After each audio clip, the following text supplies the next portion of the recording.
بسم اللہ الرحمن الرحیم۔ السلام علیکم ورحمۃ اللہ وبرکاتہ۔ محترم ناظرین، اگر آپ پر تنگی کا وقت آ گیا ہے، پریشانی اور مشکلات کا وقت آ گیا ہے، وہ رب غفور الرحیم ہمارے حالات کو بدل سکتا ہے۔ اس برے وقت کو اچھے وقت میں بھی اللہ تبدیل کر سکتا ہے، کیونکہ خیر اور شر اللہ کی طرف سے ہی ہے۔ انما العسر یسرا، قرآن مجید نے بھی یہ بتا دیا ہے کہ پریشانی کے بعد آسانی ہے۔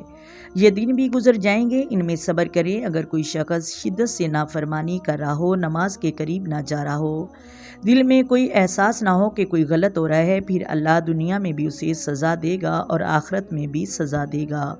اس کو کون پوچھنے والا ہے؟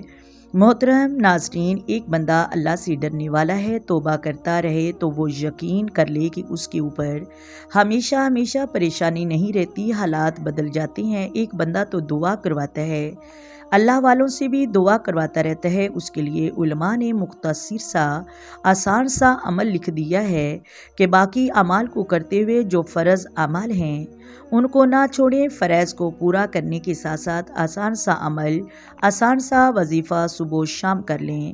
حامیم لا ینصرون 100 مرتبہ صبح پڑھ لیں اور 100 مرتبہ شام کو پڑھ لیں۔ کوشش کریں کہ صبح کا فجر کی نماز کے بعد ہو جائے اور رات والا عشاء کی نماز کے بعد 100 مرتبہ پڑھیں۔ اس میں آپ کے لیے گنجائش ہے کہ آپ پوری رات ہے، آپ کسی بھی ٹائم پڑھ سکتے ہیں۔ صبح کی نماز سے پہلے اگر تہجد کی توفیق مل جائے تو تہجد کے وقت یہ پڑھ لیں، کیونکہ اس کا پوری رات ٹائم ہے۔ پڑھنا یہ ہے کہ حامیم لا ینصرون، اول آخر ایک ایک مرتبہ درود ابراہیمی پڑھ لیں اور یہ پڑھ کر اللہ سے دعا کریں۔ مانگنا یہ ہے کہ تیرے سوا کوئی مدد کرنے والا نہیں ہے۔ محترم ناظرین، اے اللہ، میں تجھی ہی سے مدد چاہتا ہوں۔ حامیم یہ تو حروف مقطعات میں سے ہے، یعنی جن کا معنی اللہ اور اس کے رسول کے سوا کوئی نہیں جانتا، تیرے سوا کوئی مدد نہیں کر سکتا، یعنی یہ خفیہ تعریف ہے۔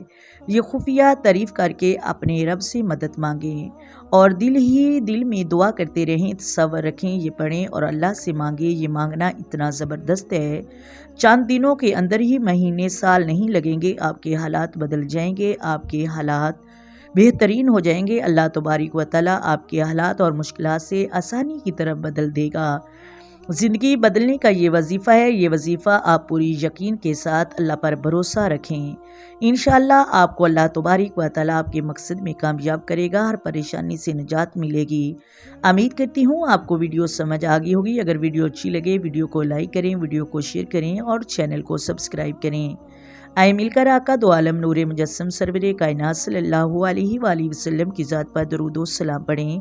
الصلاۃ والسلام علیک یا سیدی یا رسول اللہ، الصلاۃ والسلام علیک یا سیدی یا حبیب اللہ، الصلاۃ والسلام علیک یا سیدی یا نبی اللہ وعلی آلک وصحبہ یا سیدی یا محمد رسول اللہ۔ اللہ حافظ۔